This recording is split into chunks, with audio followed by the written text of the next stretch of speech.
So there are a few obstacles for some foreigners that are moving into Japan for the first time.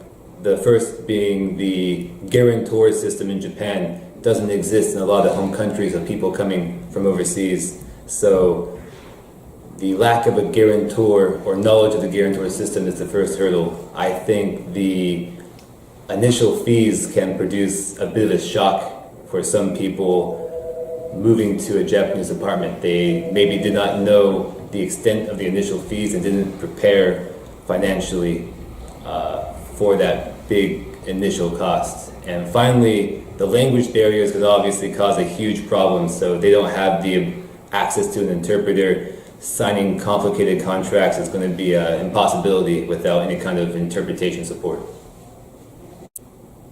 I think the trash system is one thing that foreigners need to look out for. I think it's important for people to be conscious neighbors, very friendly neighbors, and obey the manners of the country, and that's something that takes a little bit of getting used to. And I think the standards for acceptable noise is a bit different in Japan compared with other countries. So that's one thing that we warn our customers, inform our customers of, to make sure they're able to be conscious of the manners of the country and be good tenants.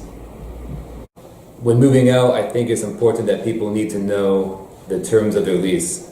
Often apartments, if you break your lease, there's going to be a 1-month penalty, and our foreign customers need to be aware of that penalty. Also, of course, making sure that the walls are clean, you leave it in a clean area. You might be charged if you break something, you'll be held financially responsible. And finally, I think if you have an old style tatami room, a lot of foreigners are unaware that you are financially responsible to replace these tatami mats or these shower curtains. And it's our responsibility to inform our customers that this is the policy. My main advice is to prepare. We've had sometimes foreign customers aren't aware that the process in Japan takes a bit longer than it does in their home country. You need approval for things like the guarantor company, you need approval from the management company, the landlord. The process is going to take a bit longer and it's going to require some time.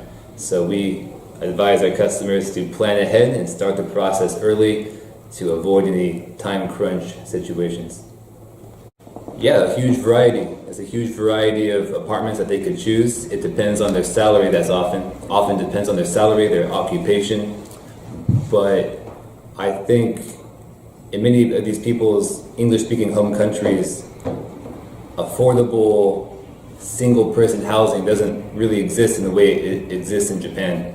So roommates are very common in the States, for example, because the apartment's much bigger, the rent's much higher. So they're very excited to go to Japan and have a smaller, more affordable apartment, and are often very satisfied with that option.